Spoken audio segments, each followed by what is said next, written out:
Can you hear me? Gotcha.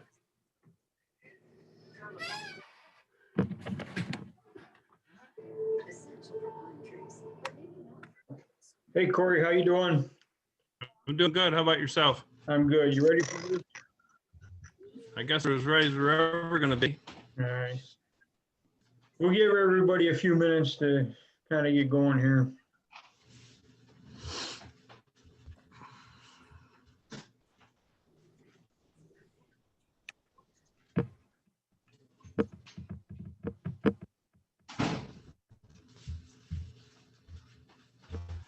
Hey guys, it's Lynn for Peterson. Hi, Lisa. Hi, sorry. I got a new computer and I haven't been able to figure out the video yet, but I'm here. There's probably a button on the screen down in the lower left corner for the video. Yeah, I've tried them all, Mike. I don't know. I'll keep playing with it. We are all computer challenged. At least a lot of us, let's say that. That's why I held off so long getting a new computer. It's such a hassle. You might have to go into your settings and allow Zoom to access the video. I don't even know, I'm guessing. If anybody has a suggestion for her, speak up. Hi, Karen. Your audio is muted. Hi, Mike. How you doing? Good.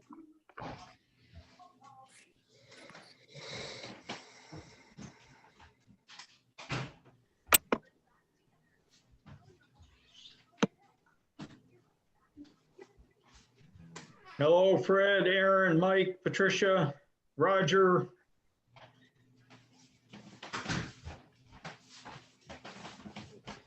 Everybody thawed out a little bit. We've almost got rid of all our snow, so Outside all weekend. yeah. It's been raining here all day. Where are you at? Harrisburg, Pennsylvania. Okay. Someday I'm going to make a trip west and hit you and Roger. There you go. Don't hit too hard. I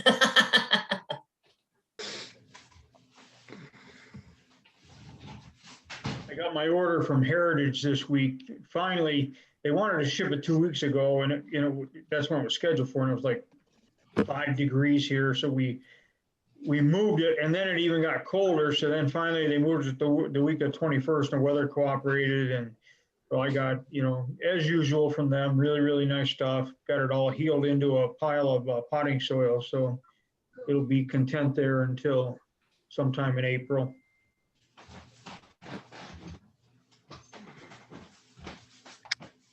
So the plan today is to interview Corey Cogan, right? Yeah. And kind of tell us your story of how you got started, where you're located, and how things are going for you so far. So we're located in Northwest Ohio. So we're all the way up in the corner, about 7 miles south of Michigan and 30 miles east of the Indiana line, up in the corner. Got started simply because I was trying to get some seeds started of winterberry holly, because I wanted winterberry holly out, nice little hedge, red berries, and I couldn't get them seeds started for nothing for myself. So I started Googling how to get these seeds started, and eventually, throughout my course of looking things up, your website, Free Plants or whatever, come up. And of course, so I started watching different things. And after, I don't know, a bunch of different videos, I decided that this is probably something I could do. And so I just wanted to prove to myself that it worked. I had some holly bushes out there, and I don't know, it was the middle of June or something. And I went out, and I didn't have any cutters, so scissors worked. Went out and did some of these cool bowl, put some potting soil in there because we garden here and started seeds quite often. And I put them in there, put a little tent over top of them, put them on top of my refrigerator, and after a while they rooted. Now there was, I don't know, 10 or 15 in there, but 2 or 3 rooted. I ended up trying to pull them out and pot them back up later, but I got one to grow for a while and I finally lost it. But that proved to me that it worked. So it took me till January the following year. It would have been January 2019 to actually bite the bullet and join. Okay. And, So are you, how much stuff do you have and are you currently selling stuff? I mean, at least during the season, were you selling stuff? oh yeah, absolutely. We started this last year, 2020 was our first full year selling. I did sell a few things in 2019 and I maybe had 400 plants in 2019. And I don't have a count on what I have, but I know it's multiple thousands out there right now. Good, good.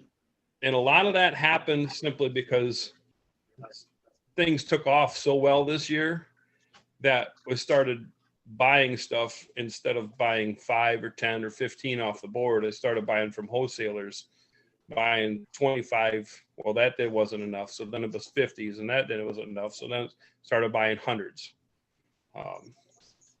I thought I placed an order last year, 54 blueberry plants, 3 18 count flats. So that'll get me through the year. Well, that didn't get me through the year. But another, I don't know, another 50 or 80, how many of it was throughout the year, or whatever we could get our hands on. We sold all but maybe 10 blueberries this last year. And we sold, I don't know, you want a dollar amount or? Whatever you're comfortable sharing. I mean, we sold, I don't even know how many thousands of plants. We would bring them in and we would bring them in and we're unloading the trailer and we were selling them as fast as we could get them out there on the tables to sell. What kind of prices are you at with most of your stuff? So 90% of our price point was either $3.97 in a 4-inch by, well, I guess it's 4.5 by 4.5, 5 deep quart pot, and then $6.97 primarily on all the gallons. I did have some larger 2 gallons and 3 gallon stuff that we sold at $9.97, and then there was the 10 gallons are $24.97. Okay. And those are just an opportunity buy, was a one-time buy, probably never in a lifetime get that kind of stuff again. What would you have that was that big? They were hydrangeas. Okay. So there was things like Tough Stuff. There was an Annabelle. There was several. They were all macrophylla types, proven winter plants. So, and we just happened to come across a lot of 25 of these 10 gallons. It took all summer to sell them at $24.97. I really questioned if I was too high on the price. Right. But 90% of our plants are either $3.97 or $6.97. And, do you intend to go to like $7.97? Not this year. Yeah. We're going to do $6.97 again this year. It seemed to work pretty well. I mean, there is a possibility that we would have to, depending on what prices do for potting soils and stuff like that, or if we make changes in that department. If plastic prices increase because our oil prices go up, well then, that's going to have to factor in there too. But at this point, I'm $6.97 is pretty comfortable. Yeah, I'm doing the same thing. I'm probably next year I'll be at a higher price point, but this year we're going to stay at $6.97 because most things we still make a really good profit on it at $6.97. So, and in the past, like a couple of years ago, I bought 500 lilacs at $5 a piece, and at that time my price point was $5.97, and I sold them at $5.97. I only made 97 cents on them, but I had 500 of them. I sold them in a matter of a week or two And I actually had the money in the bank before I even got the bill for the plant. So I made $500 using somebody else's money, so it's even when you're paying that much and you have that smaller margin, there's still profit to be had there. And when you got a plant like that, that will attract people. So it's worth selling that one at a very, very small margin of profit just to get people to come in and buy your other stuff. So We did a little bit of that last year, but it was much smaller lot sizes. As long as we could get it here and be able to sell it for that $697, we went ahead and did it. There was some stuff that we didn't make a lot of money on, but it was here and people come out just for that one plant. right. So there was things that we got that we had to price higher because we paid more for them and had a harder time selling them. So and that's also factors into why I'd like to stay at $697, because that stuff outsells the other price points, even $997 price points, by a large margin. No, I agree with that. I mean, you can get higher prices, and in garden centers where everything they have is higher priced, they're attracting a different clientele. But people are probably still leaving with $150 worth of plants. Well, they leave our places with $150 worth of plants, and they are happy to do so because they've got a wagon full of plants, they've got an assortment, and the decision making is very easy for them because it's a $7 plant. So they don't have to hem and haw and wonder where they're going to put it, and it just makes the buying very, very simple for them. So since we use Square, our average sale last year was just under $43. Okay. So, I mean, that tells you that most people leave with around six or seven plants when they come out. They don't just Right. leave with one. I did have people come buy one plant. Yeah. And that happens, Right. so that's part of your average. No, exactly. And you're right. That is part of your average. So then there's another guy, I got people that come and they'll fill two wagons, spend $300 and some dollars, and I have people that come and buy one $7 plant. That's what they wanted. But I had a lady that came this year and she bought one or two plants, sometimes three plants, but she came back 5 or 6 times because, she lived right down the road, and Sunday morning she'd come in and, I need one for my neighbor. I need one for so, but you got to love those kind of sales. I mean, because they're out, one, they're coming back, two, they're out telling people about you. So I had one lady that came 3 times in one day. yeah. Are you doing a lot of propagation now? We are, yes. I got 4 sand beds set up. Okay. 3 of them are 12 foot long, one's 16 foot long. The smaller one's 12 foot long, they're only 3 foot wide. And then the 16 footer is 4 foot wide. And it's a little bit shallower. I started out doing 12-inch width, which would be 10.5 inches deep with your standard lumber sizes, and it dries out way too fast. It's too deep, so it drains too fast. The shallow one's working out better. So Yeah. I think I had the same issue. My very first mist setup that I did was probably 2x12s. And the same thing, it was really, really dry on the bottom. So it would actually kind of wick some of that moisture out of there. So that's a good point that you bring that up. yeah, I've found that to be true. And I really, as much effort as it takes to put them together, all that weight of that sand's there, I really don't want to mess with that at this point. So Yeah. So we set up, I got a separate timer, or I shouldn't say timer, a separate valve for the other bed so I can keep one wetter than the other. Okay. It's just something I've had to do. All right. First of all, we've got what appear to be some new faces in here. So hello to everybody. Anybody that has questions for Corey or me or anything else, just kind of jump in, raise your hand, or do something. Make sure you unmute your microphone so we can hear you. So if anybody has questions for Corey, comments. How big is the population town-wise in your area? In our area, I live in proximity of driving of then 5 miles of 3 towns that average 40,000 people. or not 14,000 people, excuse me, not 40,000. Our whole county is 43,000 people, and there's just our one local county. Directly to my east is Lucas County, which has Toledo, Ohio.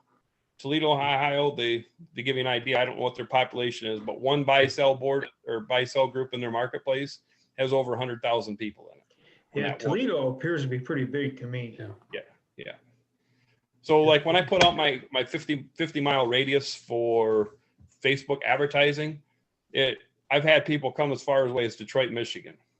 So they've that's at least an hour and a half drive. So. And that's not uncommon for that to happen. Anybody else, Corey. questions, comments? Corey, do you do all your cuttings in sand then, not trays? No, I've got it. I'm experimenting. So I have some in trays. I have some in pots. I have some in like 50 count cells. I have some in trays that I made out of 2x4s. Like instead of using 1x stuff, 2x4 was just what I had. So I slapped a bunch of them together. 16 inches one way, 15 the other. So it gives me, what is that? A foot wide by 13 inside dimension. I got them with potting soil. I've got them with sand, a multitude of different things, just trying different things to see what's going to work best for me. Everybody on this board has, believe it or not, through their comments in the discussion area, has kind of influenced me on trying different things. So it's just kind of a mismatch right now. I mean, at some point in time, I'll probably settle in on this is better than other. I really wanted to try those monarch trays that Sandy uses, but the shipping was just outlandish. So maybe later this summer, we'll see. You know what, somebody posted a while back, busing trays for like the restaurant industry that they use to bus tables. It's just like a big heavy duty Rubbermaid dish pan. I can't remember, but they were just a few dollars each. And I thought, wow, that's a pretty good idea. I mean, if they were small enough, I mean, if it's a larger one that's, 3 foot by 2 foot, I don't know how practical that would be loaded full of plants and water. I don't think they're that big. I remember looking at them. They posted a link. There was like a restaurant supply company that they were getting them from. They come in different sizes, from small up to dish pan size. Yeah, they're really heavy. What I've seen, they're more expensive. They would last, but they're way more expensive than just buying dish pans a bunch of times. But I think they were less than those monarch trays, but maybe I'm wrong about that. Yeah. The monarch trays are what, about $6 or $7 now? They're like less than $3 a piece. Oh, okay. It was going to be over about $3 a piece to have them shipped to me. Yeah. So for that, I can build them 2x4 ones, and when they're gone, they're gone. You have to get a case of them too? That was by case, 25 per case. Yeah. And then I was going to order 2 cases, because then that would be 50, because I have darn near that many wood ones already made. So, just kind of replace them. But I don't know if you can just order 2 or 3 at a time or not. I get several years out of my dish pans. So in fact, the ones that get too bad, I use them now for hardwood cuttings where I ain't going to worry about them so much. And they fall apart, and I just go buy more. I bought them from Dollar Tree and drilled all them holes in it and got 1 season out of them. So I use the ones from Walmart. The better brand, they cost $2-3 or whatever, but they hold up pretty good. And like I said, mine are outside all the time. I don't keep them inside at all. So I bought a bunch of storage tubs. They were clear, to do some winter sowing stuff in them rather than use the milk jugs. And 1 year out of them, they're so brittle you can't pick them up. they can't handle the sun. Right. Yeah. Even the cat litter jugs I use for winter sowing, if they're outside, they will literally, I mean, if you pick them up, they'll crumble. But if you keep them out of the sunlight, they'll last for a few years. I've got some that I've been using 3-4 years out there. Hey, Tom and Kathy, are you guys doing stuff in trays or beds, or how do you do most of your propagation? All of the above. All of it? Yeah, it depends. There's some, we've been experimenting a little bit with we use a sand bed. Our biggest thing was in the past, as you know, I've worked away from home, so we had to have everything on an automatic system, you know, like you should have, but we were never around to manage it.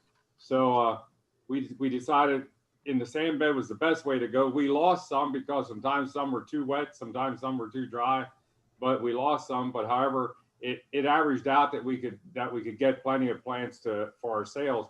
But we've been using, where'd you get those, the ones that fall apart, The Dollar Tree. Dollar Tree stuff, and those, to me, they're a joke because you spend time drilling the holes and then one season and they're falling apart in your hands when you're trying to get plants out of them. I've kind of decided that's not a way to go. I did do some things in 50 count trays this summer because I bought things in 50, so I just cleaned them off and went and stuck cuttings in them to see what would happen. And for some plants, I was impressed with it. We used a regular mixture there of not using any sand in it at all, and those things did well. I think we did. What did we do? Some spireas. We did some. Trying to think what else we did. Vanessas, things like that, and they really, to me, they really did well. I liked when I can take them out and pot them almost anytime. That's what I like. Did you use like a peat perlite type mix or just a regular potting mix? A peat perlite deal is what I do. Really strong on the perlite side. I don't use a lot of peat in it, and I found that's really worked well. My tendency is, for me personally, my big weakness is I tend to overwater if I'm not careful. So I was used to doing that all the years I was working before I retired now. And I should say transitioned into this business. And basically, I would tend to overwater just so it would make it through the day when I got home. Right. So I got used to that. And now I have a little more time. It's getting a little more interesting when you have some time to manage things like that. Yeah, I'd like to. I saved a bunch of 50 and even 72 count trays that I'd like to try. You know, for me, when it comes time to stick them, I'm like, sand bed's right there. I'll stick them in a sand bed. So, but I really think that once I started doing some trays that way, I'd just be reluctant to carry them over the winter that way. But if they're in trays, I could get them potted before winter anyway. Right. We actually, with our trays and things like that, Mike, we put the low hoops over there during the winter. Right. And I checked mine just the other day. Now here where we're at, we've got, well, maybe when this rain's done today, maybe it won't be near as much snow, but we had an unusual winter in that we got almost average or a little bit above average of snowfall in our area. So with the hoops on there, I got what I was looking for. If you got them sealed good and everything, it's raining in there literally sometimes, okay? Right. From the snow and things melting on there. And I checked the pots, number one, as of, was that Friday or Saturday? That was Friday. I went out and dug the end out and opened it up just to see what I could see. They were frozen solid yet. Yeah. And nice and moist. And in my larger hoop houses where I have the pots and stuff like gallons and 3 gallons, those things there, I'd say are probably about half, maybe 5-6 inches is thawed a little bit. But that's the most it is. Okay. So they're still pretty, and plenty of moisture. Cause when I'm in there, if I'm not careful, I'm getting a little wet when I walk through there. If I bump something. Yeah. If you bump something, it's like a rainforest. Yeah. Yeah. Yeah. But in the hoops, the trays seem to work all right, Mike. I had some last year and they were in there and they came through just fine. Did you put mouse bait in there? Yes. Oh yeah. Any place I've got plants and I'm covering them, there's mouse bait. One of my older videos, I covered a bunch of trays like that, and they went in there and they mowed everything off, I think, except red twig dogwood. They didn't touch those. They didn't, but everything else, they mowed them off at the sand level. Yeah, it was, and they grew back, but I probably, the ones that grew back nice and full because it was a really good pruning. But probably only 50% of them, actually came back. So just one of those, learning lessons. one of the reasons I'm trying the 50 count trays and even some other sizes here is as we get older, and the main thing is our space limitation. We're limited on what we can grow in gallons and so on and so forth. And we're looking, how can we can sell and do it in the easiest way that we can sell them when we want to move them out. Right. And the trays make that possible if we can get it down pat. They take more room. I mean, sand beds, I can get a lot more plants per square foot than I can in a tray by a long shot. Right. Yeah, that's always been part of my concern too, but I'm going to back my numbers down a little bit anyway, so this is probably a good time to give that a try. Mm-hmm. But I'm thinking about using my regular potting mix in there. I think it'll be fine because it drains pretty well. And it's, it doesn't have peat in it, so it's not going to rot them. But I do all my hardwoods in that mix, they do fine. Yeah, I did some things, and I forget what I did, what I used it, but I used my potting mix here, and they did well for me. Yeah. Yeah, I've got perennials that I did this year, trying and doing some in the trays, 50s, and I got some 32s and stuff like that. I did a lot of the perennials. I just filled them up with my regular potting soil. Just took them in, any big chunks, you pull that out and packed them in a little bit and then poked holes. Yeah, I even thought about running it through a little bit of a screen to remove some of the bigger pieces, but when it comes down to it, I probably won't do that. But they just take up a lot of space. Yeah, that's one of the reasons that I've never done it. Corey, anything else that you want to share with us that we haven't talked about? Well, I mean, we talked about sales and whatnot. Some of the best selling things we had were screening plants. People come and they buy them 50 at a time. Now, what do you sell that works well for that? We sell emerald greens and green giant. Those are two main arborvitaes based on information again off the discussion board. I have bought some rooted cuttings off the board now, more of a pyramid shape arborvitae, but they're going to have a ways to grow. Yeah. Before we sell anything like that, but Emerald green and green giant are probably. I've got way behind on my green giants. I haven't been able to catch up. So I did a bunch of dark green, which is a nice plant, and I've got a bunch of them. But they're a little bit harder to sell because people ask for green giant, and then when they see the emerald green, they really like that. So. What about quick growing screening plants? I mean, the arborvitaes, when you're selling them small, they take a long time to get there. What are you selling for somebody that comes, I need something as soon as possible to get up there? To be honest, right now, we really don't have anything like that. I mean, we do have the privet, the Vickery privet. We do carry things like, I just lost it. That's embarrassing. See, I sold out this year of my golden Vickeries because that's what I kind of pushed, or I wouldn't say pushed it, but I just cut mine down night before last.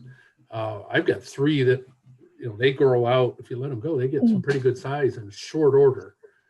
Besides, they look nice. They're yellow. They get flowers to them and stuff, and that works pretty good as far as the screening aspect. People don't. And around here, they sort of keep their leaves enough that they have leaves on them in the winter. But that settles the question of, well, I need to block something out before the next 10 years. Dappled willow works well for that too. Yeah, I do them a lot, way a lot. We do have dappled willow. For some reason, I have a lot of trouble cutting. I cut them last year. I cut them early, and I lost almost every single one of them. And I don't know if it's because I had them stuck in sand and they dried.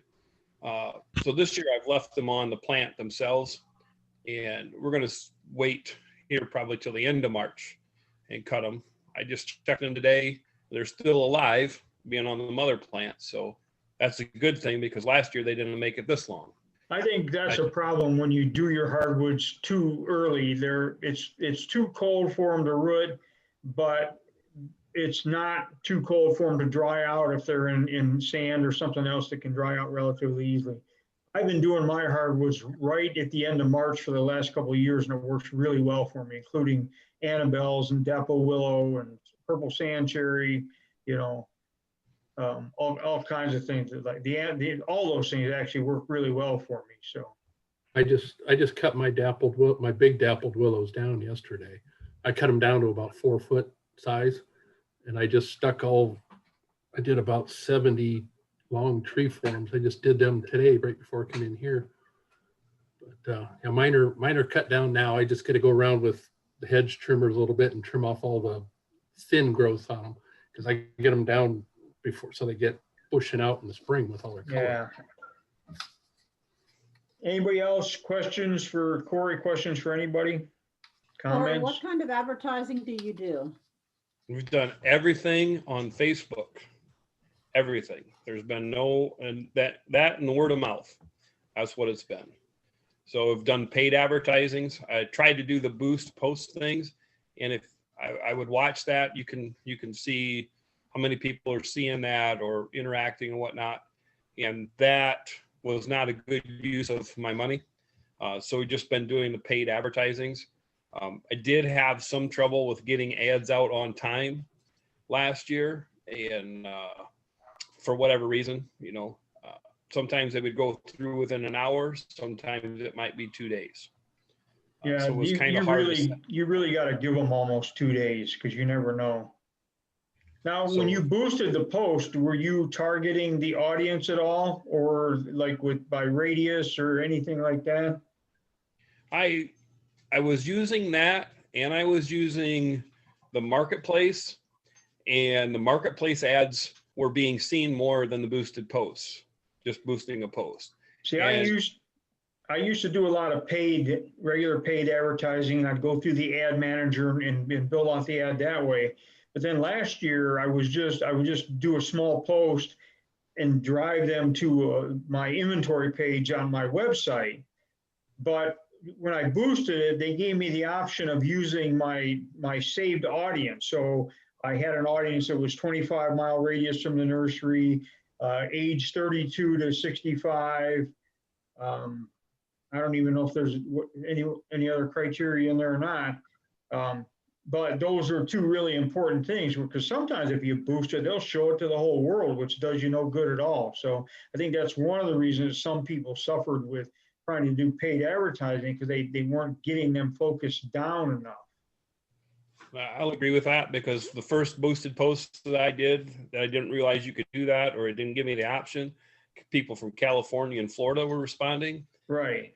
I have no idea how they were going to come up here to get plants, but so I kind of knocked that off. And then the trouble I had is I just stopped doing paid advertisings because the buy-sell groups and marketplace was doing just an outstanding job drawing people here. Yeah. And all of a sudden, one day, people didn't come. When I did an average, did the same thing. So I got to looking, and all of a sudden, Facebook had put I don't know what you want to call it.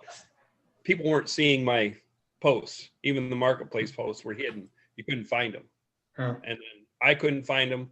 I'd asked my wife to look them up. She couldn't find it unless directly you had to go into you had to put a plan in, you had to go to garden, you had several steps to go through. It just didn't generically come up. Yeah. And other people in the area were using marketplace at the time and their ads were coming up. So that's when I went and I did the same ad, but I did it on a paid through the ads manager. And then the very next day they come out of the woodwork. So, they did suppress the ad, because I think it was just because they weren't getting their money. Well, I've always said that all along. If the marketplace ads are doing really, really well for you, sooner or later, Facebook is going to throttle that down so that they can get paid for that service that they're providing. you know, we all know there's no such thing as a free lunch, and it's great to use it as long as it's working, but I've always suspected that sooner or later, you know, you're going to have to pay to get the exposure. So. Yeah, so I mean, we didn't spend a lot of money this year. When I printed off the receipt or whatever you want to call it, what I'd spent, there was only $739 that I'd spent on Facebook advertising. Right. But I mean, that is a significant amount. Right. You know, it wasn't $5 a day type advertising.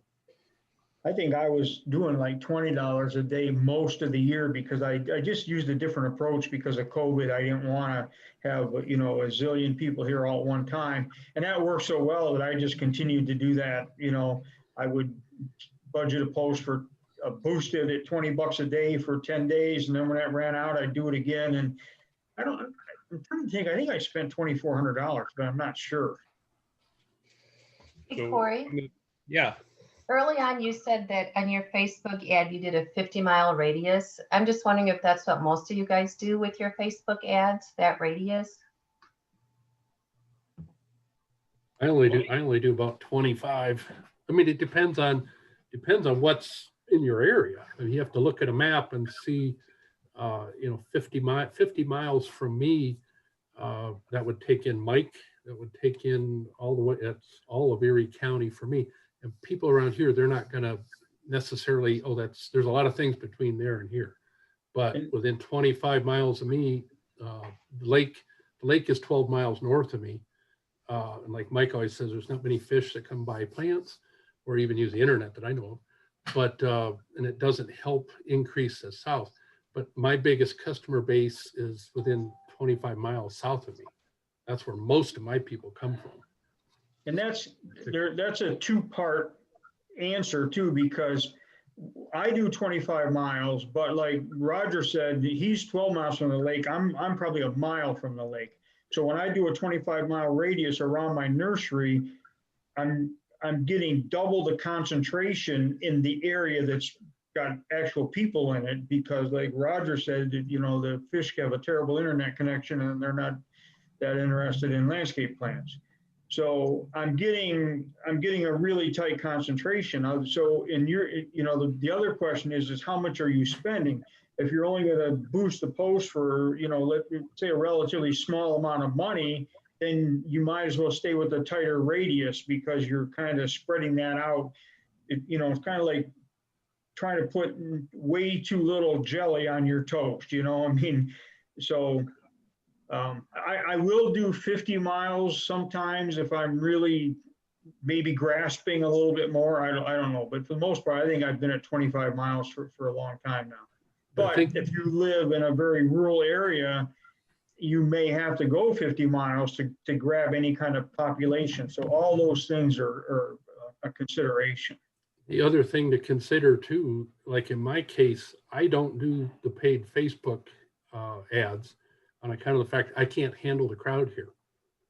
I mean, I've done it a couple of times and we just get swamped, and I do not have, you know, parking here is along the street.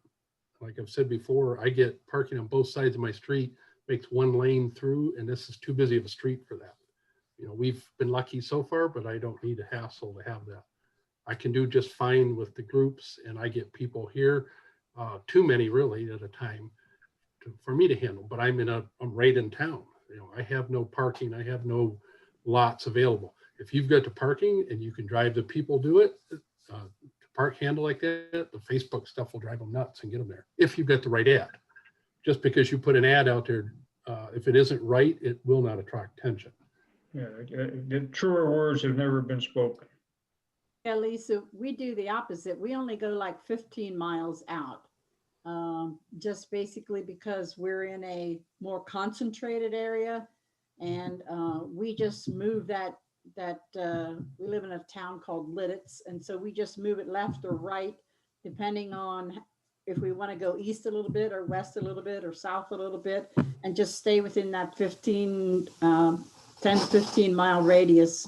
And we've done all paid Facebook ads. That's all we do. And I think last year, we spent around $3,200. Yeah, that's what I was gonna, I was, cause so I probably was at about 2,400 last year. See, And that's- now if I'll use Facebook when I'm trying to hire help, and I'll do 5 miles for that because I want people who are close and local. Even though Facebook is kind of weird about that, if it's help wanted, they want you to put it in their help wanted thing. And but I got enough response before they figured out what I was doing. So the other thing like that she just mentioned too is something people don't realize when you're doing that Facebook ads. You can move that center of your radius to where it's more applicable.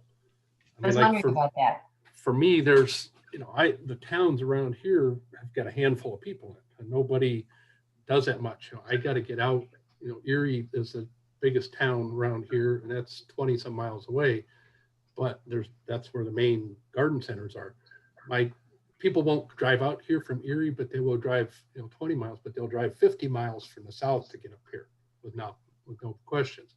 But I can move. I've played with it. I've moved my center to different areas where that would catch certain areas in a little south and east of me. And I'm not one for saying, hey, this one works better than others, because there's nothing that's guaranteed that one's the same. But look at a map and see what is in a certain radius from a certain point, and you can move over to that area a little bit.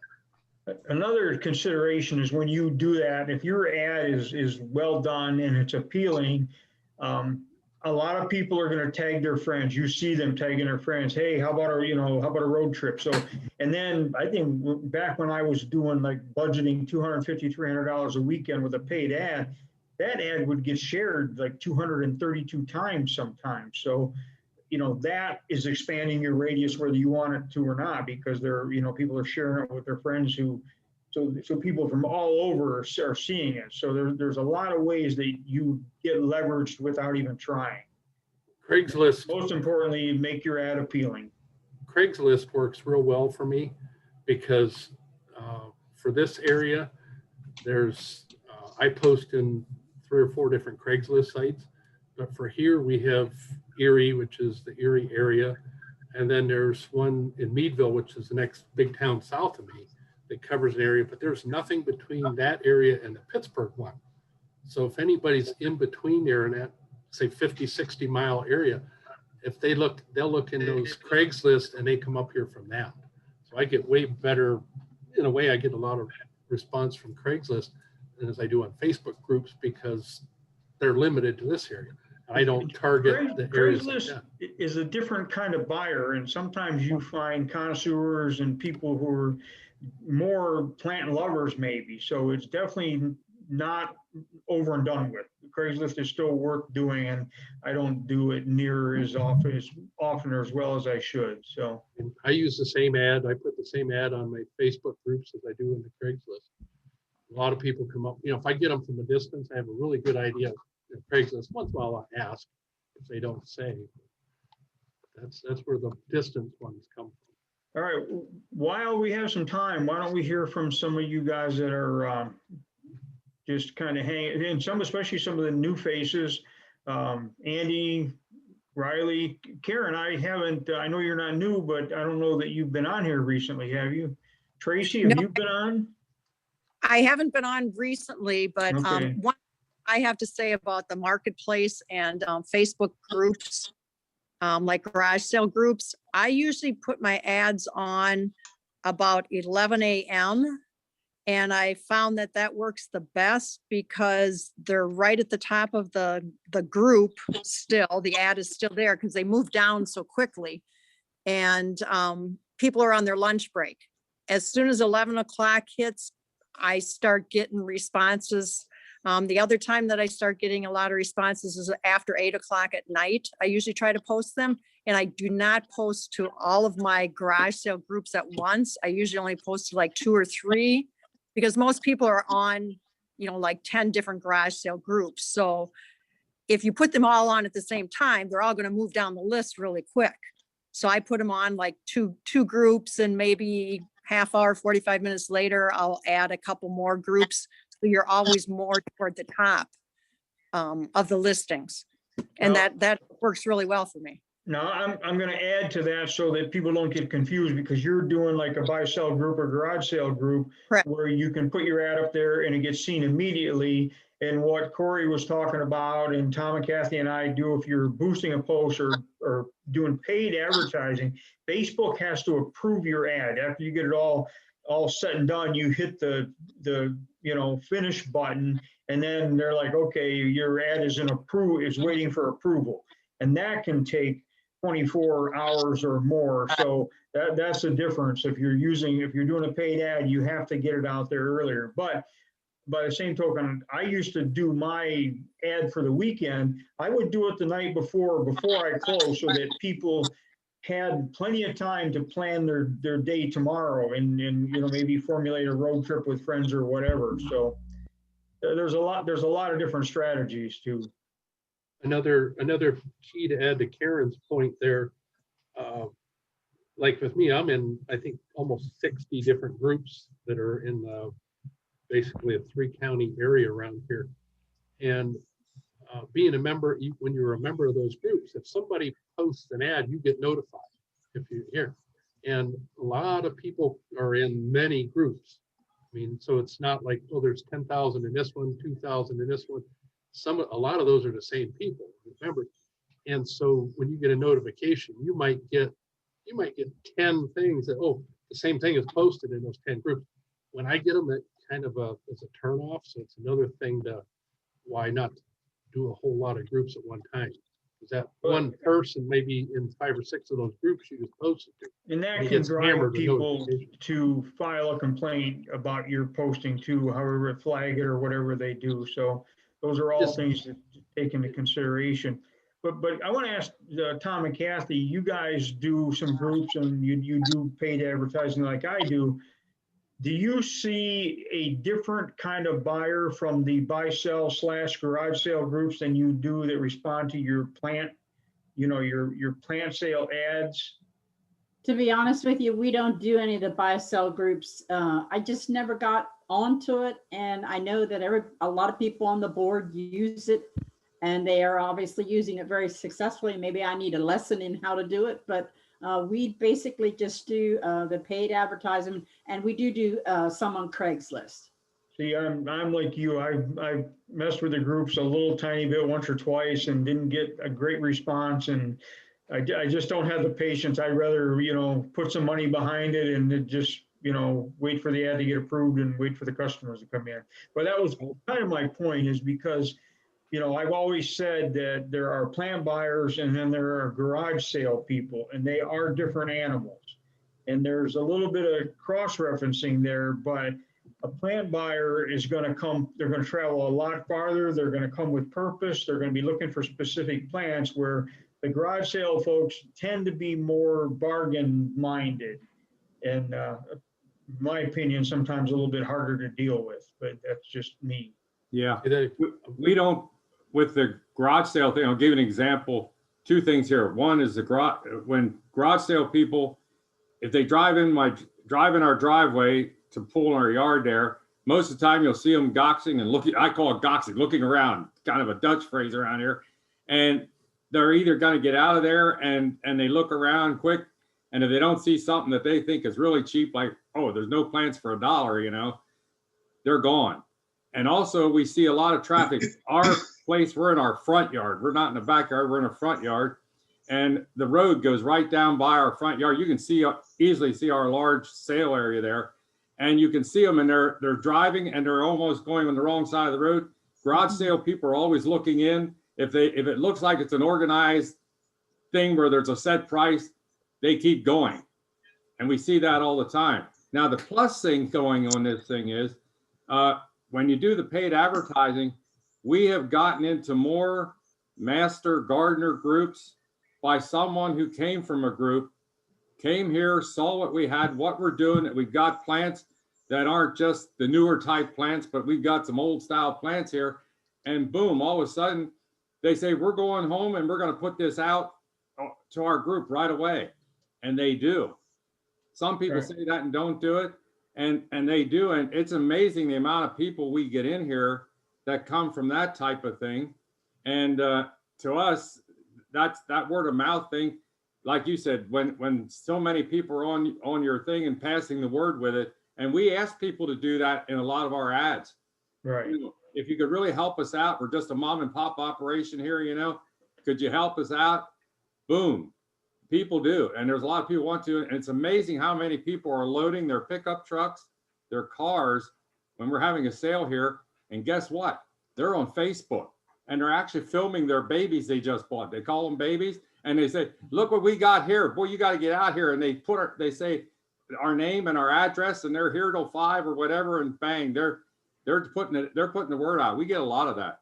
Yeah, so I'm gonna stick to my theory that there's two different groups of people. So just something to keep in mind. And the plant buyers, the plant lovers, they will come from miles and miles, and they will bring others, and they will spend, a significantly amount more money. And I've got, I don't know, 2 or 3 different groups of women that come. They'll pile 3 or 4 in a car, and they come every year, if not twice a year, from quite a ways away, because it's kind of a road trip thing for them. So just my neighbors, huh? my neighbors do that every year. Go to your place. Come to my place. Yeah. See, I'm stealing Roger's customers.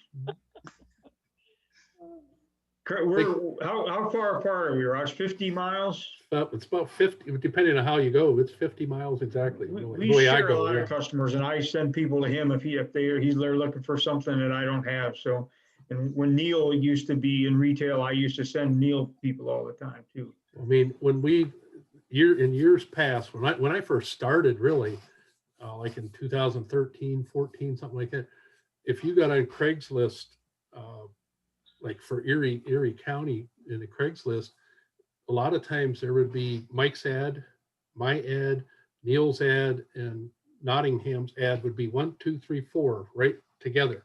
So you had a choice of buying 497 plants, 498 plants, 499 plants between the 4 of us. And we would literally be right 4 lines together on different Craigslist ads. And it didn't hurt any of us. No, I still sold a few. Yeah. Right. Neil was more at 499. So. Yeah. Anybody else want to jump in? Riley, Andy, Lisa, Tracy, Linda, anybody? This is Andy. How you doing? Hey, I'm doing good. I'm fairly new. I've got 2 quick questions. Tell us where you're located. All right, I'm in Southeast Virginia. Okay. I'm about 40 miles from Virginia Beach, if you've ever heard of that. Yeah, I have. Yeah, okay. And we're planning on, I've been accumulating some stuff off the board and potting it up. I've learned real quick, I'm not very quick at potting and labeling, and I'm too slow. So I've got a long ways to go there, but we're planning on having weekend sales here. And I've got 2 quick questions, I guess. I found some hydrangeas, here and there. I haven't found roses yet. Is that a big thing? People ask for knockout roses. Uh-huh. And is it worth carrying them? To me, it's not. I mean, we had a member, I think he was in PA, and he would go to the big box stores, because sometimes they would get overstocked on knockouts at the end of the year, and he'd go to the manager, and he's like, listen, you going to burn these, or are you going to give me a deal on them? If you give me a deal, I'll take them all. And he would buy them for less than a liner price for a finished plant. So that was one good way to but I get people ask me for knockouts. They'll ask me for roses once in a while, but not enough to make me want to get into it in any kind of a big way. Okay. My other question is, when is the time to open? I'm getting a little bit itchy. It was 68 here today. So, but it's going to turn back cold. Well, we interviewed Nathan last week. What did he tell us? That he was going to open in 2 weeks. He's in Tennessee. Okay. Here in Northern Ohio, I really won't be getting excited about trying to let anybody know what we're up to until at least the 3rd week of April. and really like May 1st is when things really start looking like they should be sold. Tom, are you guys kind of in the same boat? I mean, you can sell stuff way earlier. If you're Yeah, doing- you can sell stuff earlier. We sell trees and stuff. Mostly people that know of us will email me or Facebook me and say, hey, you got this or that? And I'll say, hey, we got those trees sitting out here, just come on out. But that's what they look for early. The earliest I've probably ever started was right around the 12th of April. And that was just because last year was a pretty good year starting early. The COVID thing kind of messed it up for a while and then really got good. But we started early because last winter was a real open winter here. We had less than 4 inches of snow all winter and a lot of weather that was warm up and down, but it was relatively really warm winter. So things started moving a little earlier, budding that you could see it was alive and cooking. So we started selling, but honestly, if you start here in our area, we're zone 6A. And we usually start between the 15th and the 20th of April. That's kind of where we shoot to do big things. And very frankly, for a few years now, it was earlier when it was that early sales that were the biggest sales. Because our first sale that we only do to our email list, which is past customers and things. And we tell them, though, it's all right to forward it and, bring a friend along and all that. And it gets pretty wild here those first 3-4 days that we do it. But, and that's usually the first one there between the 15th and 20th of April. But usually our biggest time happens either right after Mother's Day or just before Mother's Day, one or the other Mother's Day sale or after. And this past year, 2020, it was right after Mother's Day. It got wild here, unbelievable.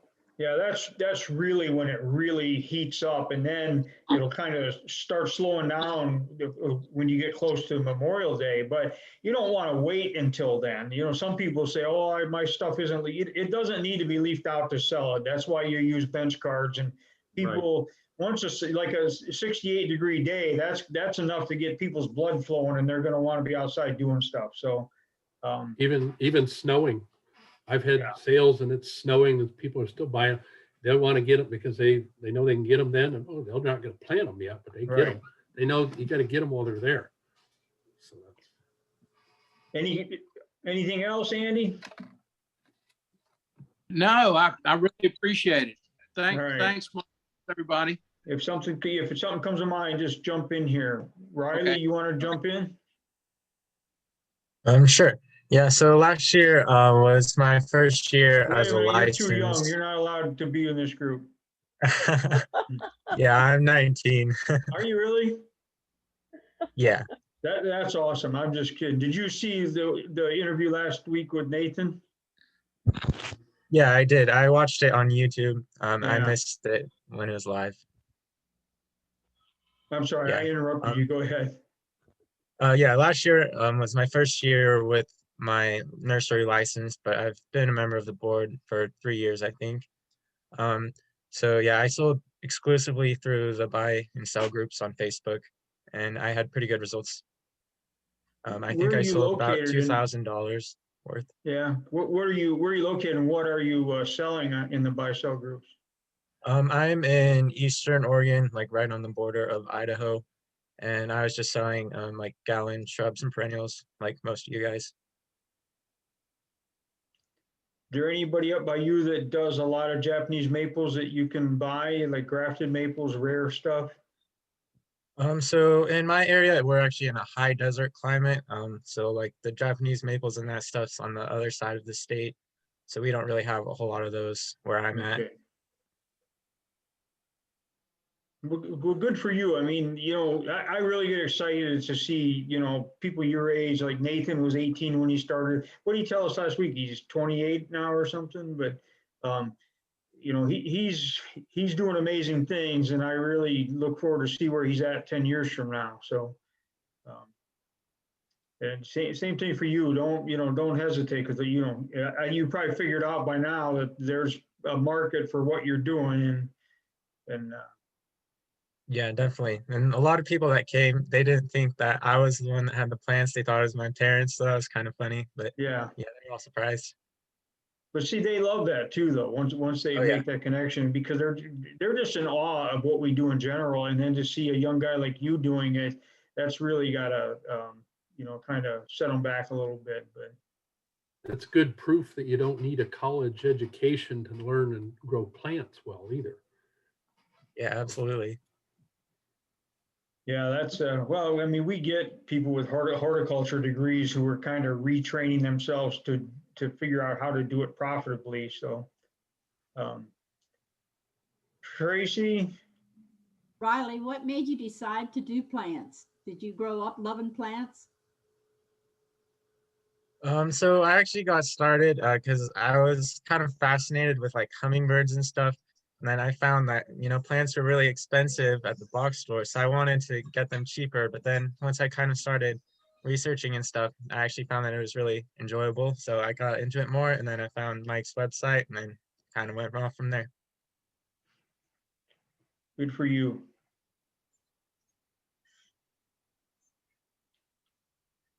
Tracy, you sell a lot on the border. I know you advertise. I see your stuff. So how's that going? And where are you located? I'm in Tennessee, actually, about halfway between Nashville and Chattanooga. So Okay. down closer to the Alabama border, but we're about 20 miles from McMinnville. Okay. Yay. Well, yeah, a lot going on in McMinnville. Ooh, yeah, a lot. Yeah, it's nice. It's got to be nice to be within driving distance of that. Yeah, it's really cool to go around and see all the operations and how, everybody's the same, but then again, they're different.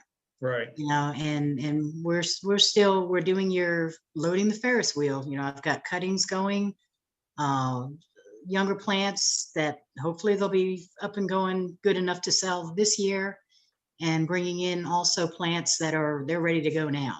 Okay. So we're kind of in different stages. Now, earlier in the winter, I was looking for some lavender twist redbud, and I was all over Tennessee on the internet, and everybody I called, everybody I talked to, nobody had them. Nope. And then a lot of guys said, well, I don't even grow that, which I'm a little bit curious as to why they wouldn't. The one thing, that plant was developed right up here by me in Madison, Ohio. Mm-hmm. But Tim Brossman, the guy who brought that to market, told me that it's really difficult to propagate here in the north. You can do it, but getting them to survive is a little bit tricky. He says, so he no longer even propagates it himself. He buys liners because it's patented, or it was patented. The patent is now expired, but it's still a registered trademark.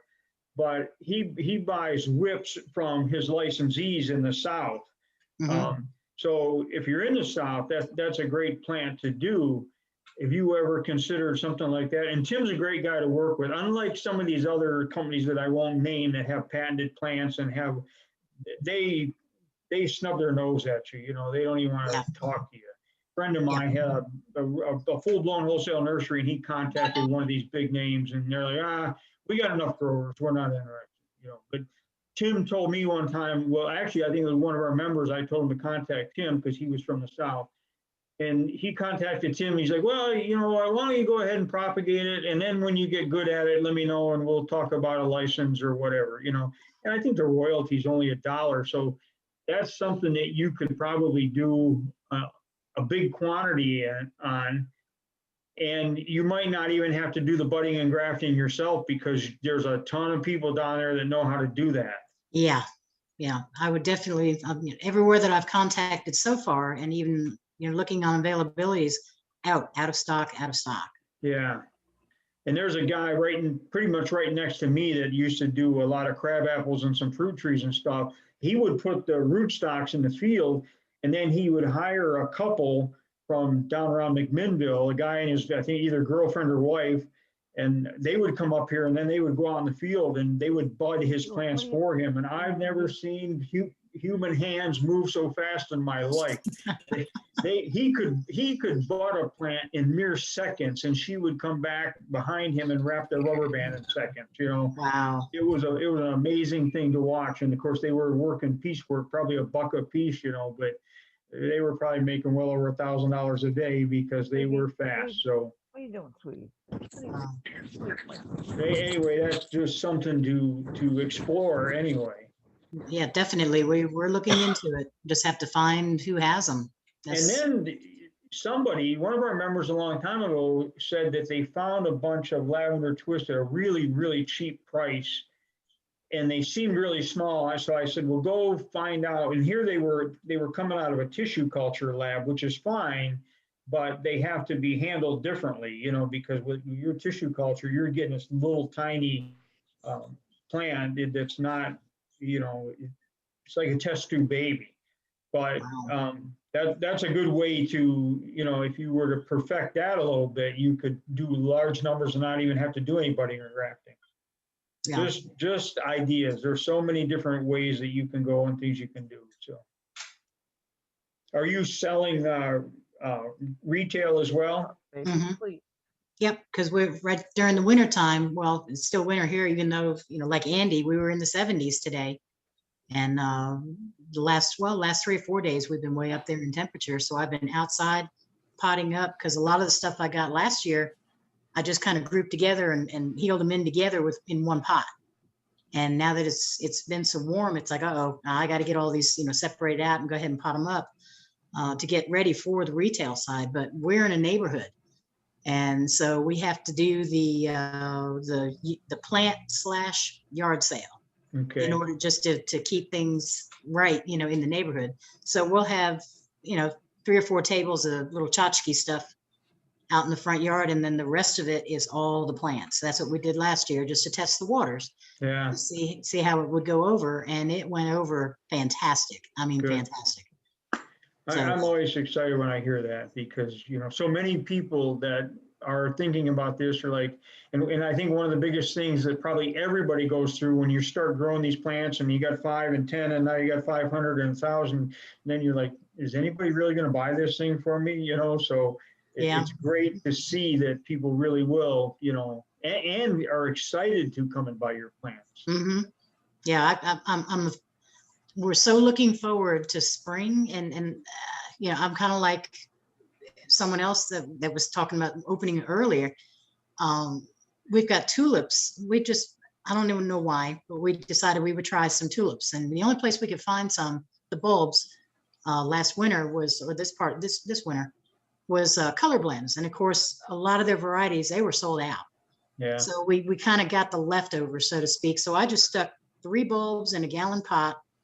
I think we've got 50 pots out there, and they're all like this much above ground now. They're just popping up everywhere.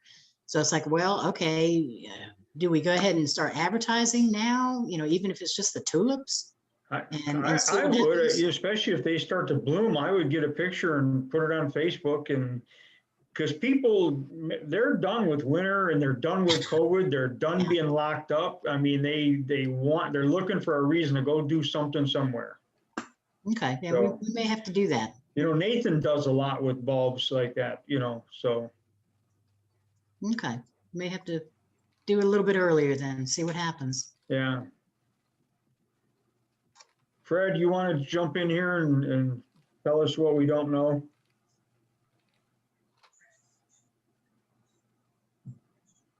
Yeah, I'm gonna get used to this a little bit.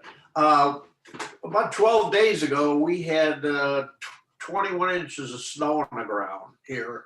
And the last couple of days it's been in the 40s, close to 50s. So we're down where are you at again? Chicago, south side of Chicago. Okay. And even just this week, we've had a number of people calling or texting us, wondering what plants we have, what's good for their sun area, that they lost shade trees last year in the storm. And so they need some plants for the sun area. And, you know, they're getting the itch already. I'm getting the itch already, especially with the warm days like that. But still, some of the sticks that I've stuck, you know, I think maybe they need a little more time before they start rooting out. I hope we don't get hit with a big frost and all that, you know, like we did last year. But got a bunch of plants coming in from Walter's Gardens in first and second week of April, so we'll be busy then. And we did real well with our, we've been doing this for about 4 years now. Okay. And the first year was just getting our feet wet. But we did so well this year that I didn't have a lot to cover up. I covered up tables like Roger does, and I used his Molmax around there instead of the green block stuff. So we're going to kind of double the size of what we had in a sun area. I'm lucky enough I have an area that's out in the sun, and I have another area that's shaded by big pine trees. And we have 2.5 acres. And but the back half we've been planting some Christmas trees for future. But we're excited about this year. We got a lot more plants coming. I've teamed up with Sandy Ascot on a couple things. All right, good. Sandy's about 45 minutes away from us. Yeah, I've got a bunch of stuff coming from Walters too. My wife and I sat down, I don't know, sometime right at the end of our selling season last year and went through the catalog because I wanted to put together an order of about $3,000, so I'd have, I think they had some kind of a benchmark, $3,000 to give you a few percent off or something. And so we went through the catalog and put together a list, and I sent the list to my broker, and yeah, it turned out to be $7,000 worth of stuff. So, but my intent, I think it's coming second or third week in April. They'll ship it on a truck, racked on a pallet. So I'm gonna just lift them off the truck and stick the whole pallet in the building, and then maybe pot 10 of this, 10 of that, and that way I can keep everything else protected. If I have to, I can turn the heat on in the building, We'll see how that goes. If it's warm and sunny, I can move them outside, Yeah, we had spring some. is always a challenge trying to protect things, Yeah, we potted up a lot of them last year, and I bought some of these rolling racks, stainless steel racks. Sam's Club, they're 6 foot high, but you can knock them down to about 3 foot high and get extra casters. And we pot things up and then roll them outside on the patio and that. But we had a couple of nights with frost, and we had one night was a hard freeze. It's roll them all back in the garage. Right. Protect them. Just, it was goofy weather. So right now I got a lot of stuff in the garage. I wouldn't be able to do that, but I got time to clear that out. But yeah, we're excited. We're getting a lot of new stuff in, a lot of stuff that sold out real quick. We got some stuff from Renali last year. The first day we put that out, this pink flowering almond, we just brought to people. We put that on the marketplace, buy, sell trade groups. I haven't really put anything in Facebook, on any Facebook ads. It's all on the marketplace and buy, sell trade groups. Within an area, the towns that are local with us, probably at the most maybe 15 miles out. We got a lot of smaller towns around us, so the population's pretty big. I don't have to go way out. The only thing with the marketplace and the buy sell trade groups is, do you have this? Do you still have it? Is it here now? You gotta respond to that. Sometimes you get people calling you at 2 a.m. You got this? And it's like, well, I see it when I get up in the morning. Yeah. Yeah, I never put my phone number out there for the longest time. But then last year with COVID, I didn't know whether I was going to be open or closed. I didn't know what I was going to be allowed to do. So I actually put my phone number on the gate for a while. And because I live about 3 minutes from the nursery.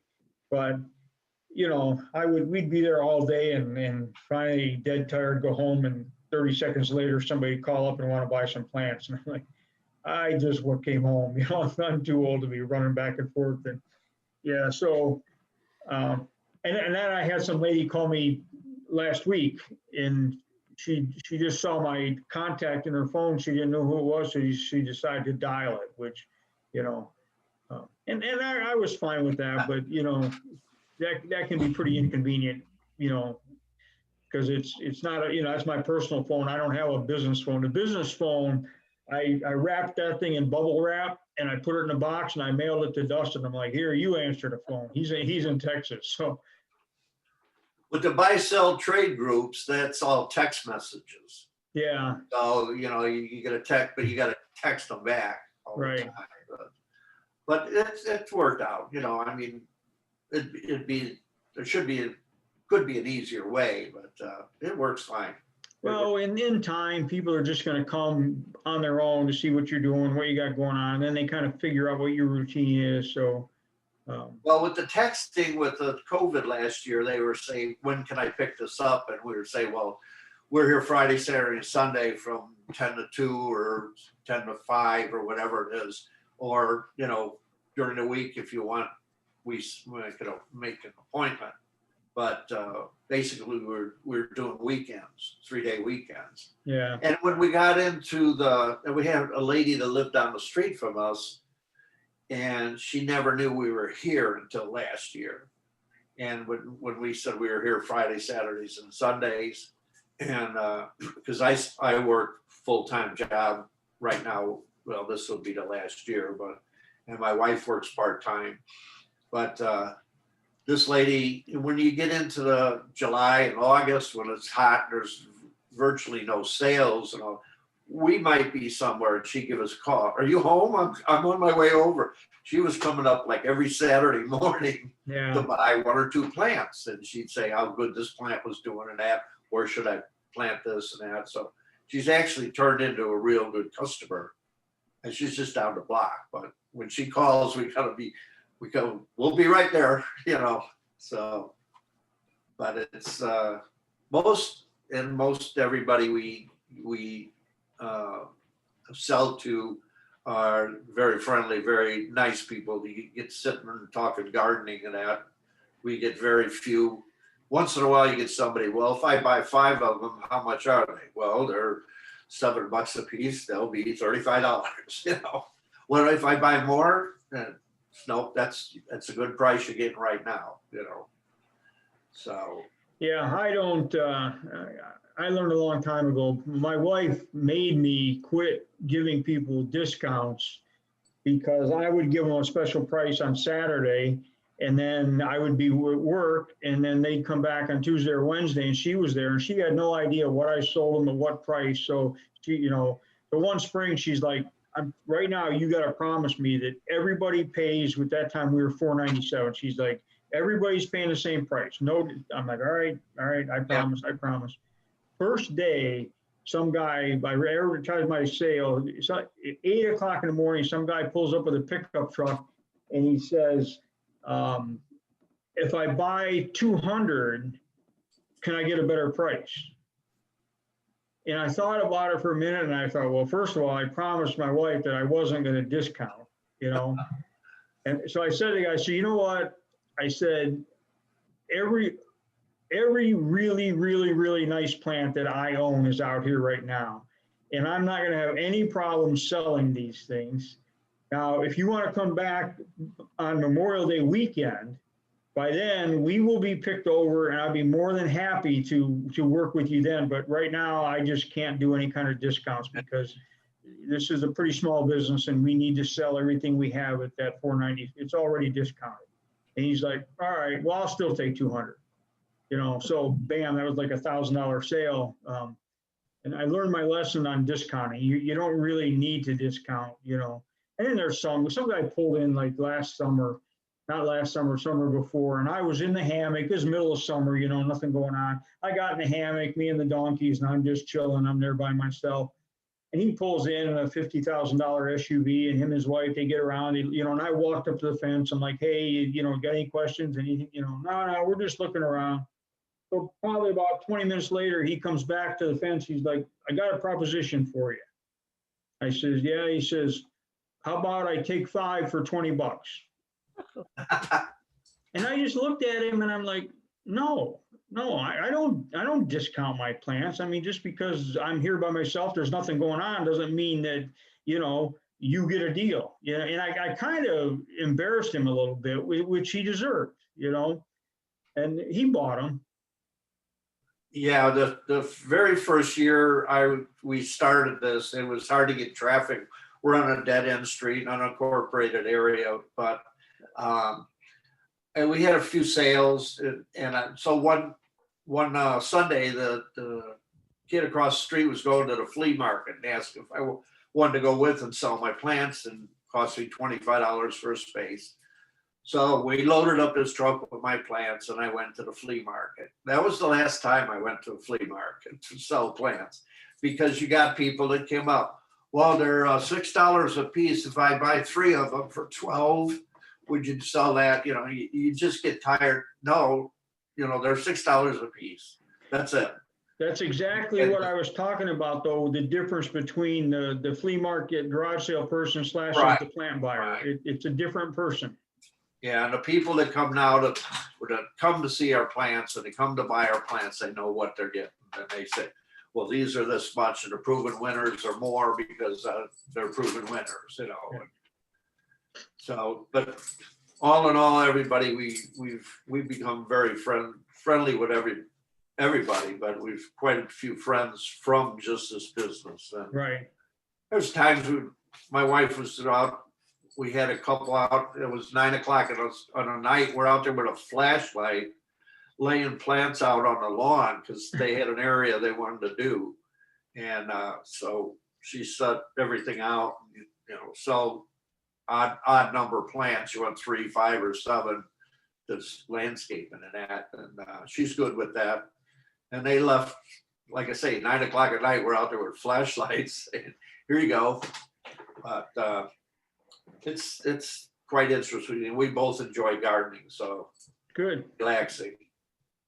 Mike, we must never forget that people buy from people. And Right. that's the biggest selling point that we have, because they see our nursery and they say, you did this, and then where's your big hoop houses and your greenhouses and all that? And we say, we don't got them, and they're just fascinated, and they buy from you because they like you. Right. And you know, the other thing that I do, and I'm sure all of you guys do the same thing, when somebody comes in, they buy plants, no matter how busy we are, no matter what's going on, no matter how many different people that we're trying to wait on at the same time, after they've checked out, and for one, I try and help them load their vehicle, with the wagon and so on. But then I sincerely thank them. I don't care if they bought 1 plant or 300 plants. I sincerely thank them for coming. And if one of the girls waits on them and I'm out back doing something and they're driving out and they're going by, I stop them and I just, hey, I appreciate you coming. I appreciate your business, because like I've said this before, you get that when you go to the big box store.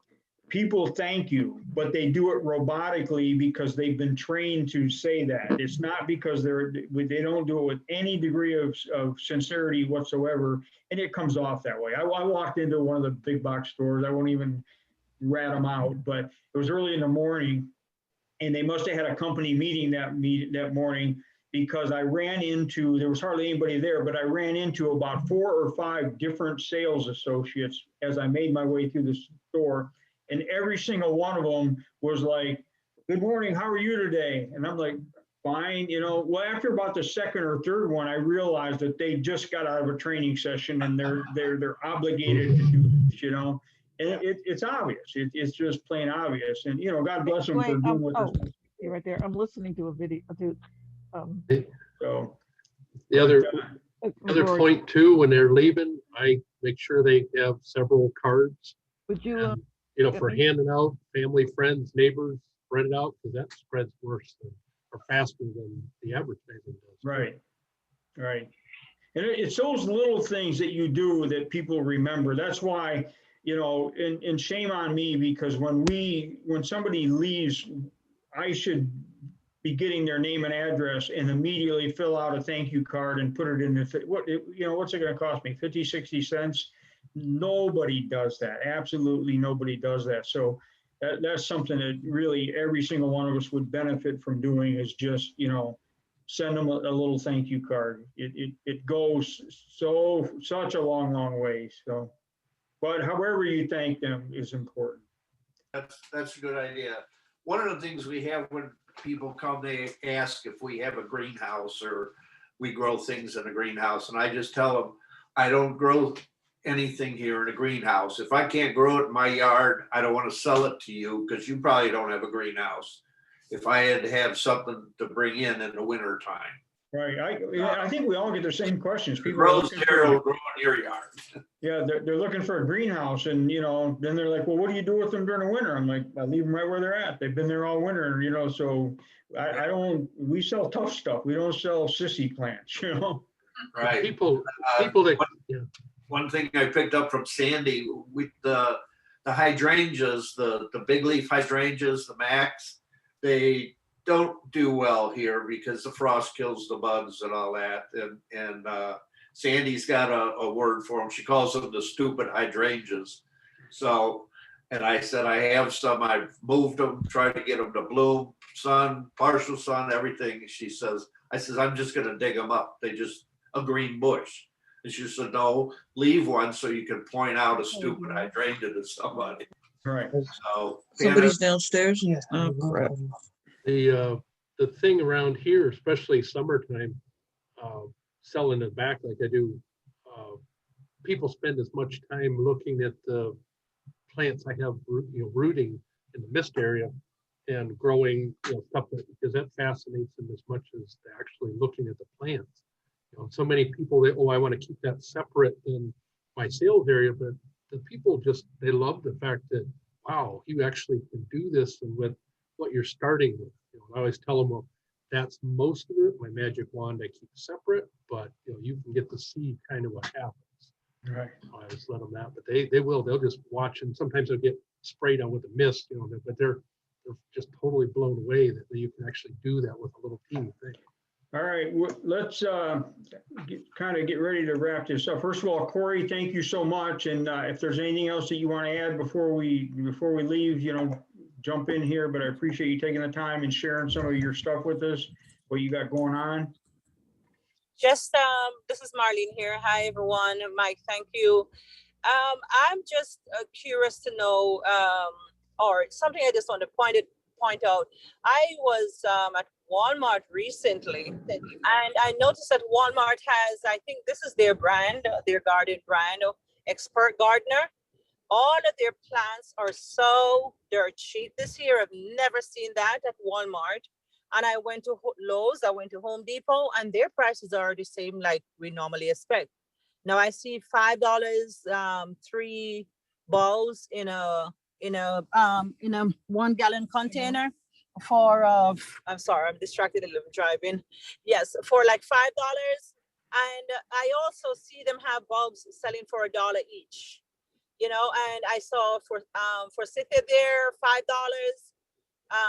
For of course it's not leafed out as yet, it's dormant, but I see quite a few plants and I'm like, really?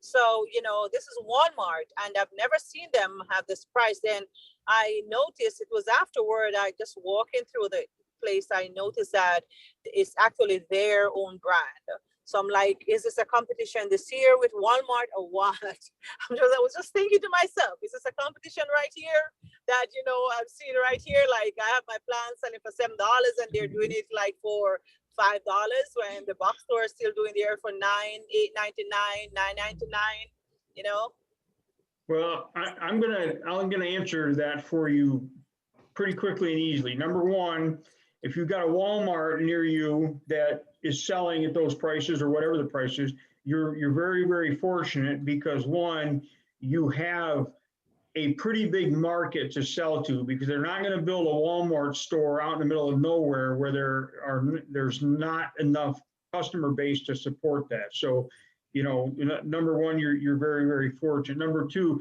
you don't have to compete with them. Customers are not going to compare the price of plants between you and Walmart. And if they do, that's not the customer that you want anyway, because 99% of your customers are not going to do that. And for the most part, true plant buyers aren't going to Walmart to buy plants. So I wouldn't even, whatever you do, just stick to the prices that you're comfortable with. Do not worry about what your competition is doing because those aren't their brand plants either. The Expert Gardener is not different than anything else, other than the fact that when I've seen them here, they're pretty generic in their plants. I mean, you got a forsythia, you got a whatever, it's, they sell hostas, they sell things, but they're not specific. And they're cheap plants, they're cheap quality plants to anything that they get up here. I mean, we're a long ways from having them, but I've seen those expert gardener things in here. That's not their brand though. That is really true. That is really true, because I noticed, like you said, they're generic. You don't really see like named plants in there. You just see like the hyacinths, you see pink hyacinth, blue or purple hyacinth. That's what you saw in there. You don't get a named variety in there. Exactly. And you're marketing true varieties. When you start advertising things like Blue Mouse Ears Hosta or Miniskirt Hosta or Royal Wedding Hosta, I did an interview last week to a group about marketing. It's a friend of mine that's a marketing expert, and she wanted to interview me. And I was kind of telling them the story about my marketing when I mentioned Royal Wedding Hosta, and boy, an old guy in bibs shouldn't be getting this excited about a hosta, but but it's happening and it's embarrassing. Well, she's like, you know what? Now we're all interested in this Royal Wedding hosta, and we're not even into plants. So it's really about how you present your plant and tell a story, and put a story behind every plant that you're advertising. Don't worry about the box stores. They got their own thing, and we have ours. Really didn't plan to change anything though, Mike. Just looking at the whole thing, that was one of the things that stood out to me, that the names, there weren't any names on them. Right. So that I thought to myself, there are some customers that most time retail customers not really worried about the name, but there are few of them who know plants, and they will be asking, what's the name of this one? And some of them even go as far as asking me, if it's the real name, because when they Google, they want to, of course, I keep all the names there and the tags, but Right. I'm just saying that to say there are a few customers who really are interested in, the name varieties. So of course that will be a turn off for them if they go and just, just the color of a plant. That's all. And every opportunity is an opportunity for you to educate your customers too, because they don't know. So you can explain the difference between that and a name variety. And the other thing is, like, when the economy starts to get a little crazy and starts to slow down, plants on the wholesale market tend to back up. And then all of a sudden you may walk into a big box store and see really rare grafted Japanese maples for 15 or 20 bucks a piece, because they bought them cheap, they're selling them cheap. And the answer to that is real simple. Just go in and buy them all. Take them home, plant them out. That way they don't have to be bothered with them. They have no idea what they have anyway. They don't care. They just want to see them gone. So you're doing them a huge favor by buying every one that they have. Anybody that else wants to jump in real quick before we say goodnight? Another thing for Corey, and good success too. He's got a really cool sign out in his driveway. Well, we have a sign maker in town, and he's world famous. He makes his own striping brushes. He does all that by hand. He lays it out, runs everything by hand. Everybody in the world knows who this guy is, but nobody in town knows it even exists. It's kind of a lost art. Sign makers used to be true artists, and today they're vinyl sticky paper sign makers. They may not know where you live or how to get there, but they'll go down. Well, you look for that CC sign, the arrow. Hey, that's his place. If you think about going to an amusement park 30 or 40 or 50 years ago, and think about all the hand painted signs that they had all over the amusement park, there was some really cool signage in some of those old amusement parks. I got a guy that does my taxes, but he also owns other businesses, and he owns a bunch of car washes. And I asked him, I says, is there anybody else in the country that's doing the car washes on the scale that you do them? And because they were pretty aggressive with their marketing and stuff, he's like, there's one other guy, I can't remember where he said, maybe it was New Jersey. He said, but I go to Google Map and I go to the Google satellite and I zoom in and I steal his window signs. With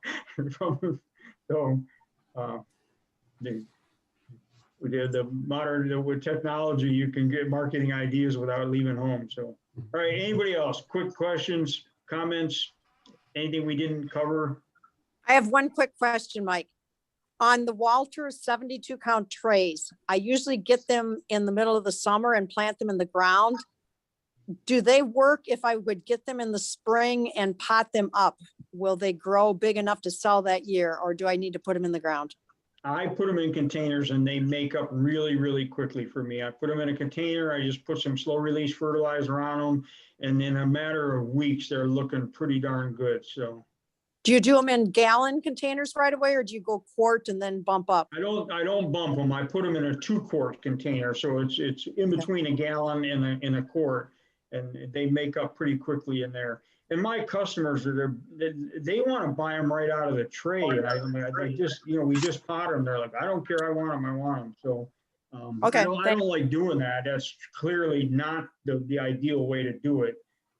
That's why I've got all that stuff coming in early April, and we'll get it, not early April, but mid-April, and we'll get it potted as quickly as we can. But they make up amazingly fast, I'll do some tough stuff with 50s or 32s only because that's probably the only size they had available, but I'm perfectly happy with 72 counts. Okay, thanks. It more depends on the plant than anything else. So that's the key. Sometimes you get them and they just take right off, and other times it takes another season to get them up too. So yeah, there aren't many perennials that I have to keep a full season to sell. Things like blue mouse ears and mini skirt hosta, they're so, but I'm going to put those in quarts, and that's really what Walter's recommended that I do, because they will fill out a quart and look nice in a quart, and I'm still going to charge the same price, $6.97 for them. So my thing, like I said before, it's the condition you get them in. If you got them and you've got nice plants that are already growing out the way, that's fine. But you get them and they've just been recently chopped, and you get a 72 count tray of stems basically. And so even some of those, I've had them trimmed hard like that, and I potted them up, and again, in a matter of weeks, they're looking pretty good. So, and like I said, I've had some. It depends on the varieties. I've got some that they just took right off way faster than I figured they would, and other ones that, they grow, but they don't get that big yet. They take a little longer. All right, anybody else, real quick? Who should we interview? Actually, I reached out to Andrea Bichel on the board today. I think she's in Washington. She's been around for a little bit. I know that somebody wanted to hear from some of our successful female growers, which would be awesome. So, so let me know on the board. We'll try. Once we get crazy in the spring, this is going to be hard to do. So I want to get as many of these in as we can. Between now and then. I don't want to schedule a meeting and then fall asleep or completely forgot that I scheduled it. So anyway, I want to thank everybody that participated. Corey, thank you for sharing. And of course, Fred and Tom and Kathy, everybody that contributed anything at all. I appreciate you being here, and wishing you all an incredible 2021. Mike, I'm sorry, just before you go, I know you're wrapping it up. I'm so sorry. One quick question I would like to ask, just in general, is it okay? Is there a specific type of variegated plants that you cannot fertilize, or you're not supposed to fertilize variegated plants at all? Just a yes or no. I've never heard that at all. To me, when you're potting in a soilless potting mix, which is what most of us are potting into, mostly bark, you need some kind of fertilizer just to make up for what's not there. And if you're putting a slow release fertilizer on there, it's going to release so slowly that I can't imagine it harming anything at all. Okay, thank you. Everything I do gets a tablespoon of slow release, depending, usually Osmocote, sometimes Caliper Coat, or Florican, depending on what I can buy locally. So. Look into that specific plant, because I know there are some that they say if they get too much fertilizer, it can cause the variegation to take off on them, where it'll disappear. But that's few and far between. But you gotta define too much fertilizer. So in other words, if you were pumping liquid fertilizer on them, then that might be the case. But with a slow release, especially spring potting when the temperatures are cool and the fertilizer is releasing very, very slowly. I just don't see it being a concern. Some So- plants don't hold their variegation very well. They may be, What about- they're not a very good at it holding it. What about asters, Roger? Because I know you do quite a bit of aster. Because I had a set last year and I put some on my and it's the slow release I use, and it's the some my stock plant, and I noticed that they've lost the color, and I was wondering if that was the reason. I read somewhere that you shouldn't do that, so I don't know. Just Well, curious. There again, some of those variegated varieties of hostas, as the more they grow out of it, or they'll grow more variegation, and they change during the course of the year too. So Okay. that's what makes them all different. So yeah, Oh. sometimes just the heat in the season, I had one variegated one that would turn really, really green in the summer, but come next spring, they were awesome again. So, And then they grow sports sometimes too, but that's unusual too. yeah. Okay, appreciate it. Thank you. Okay, you're welcome. All right, everybody. Good night. Thank you for participating. Good night. Thank you. Bye-bye. Yep.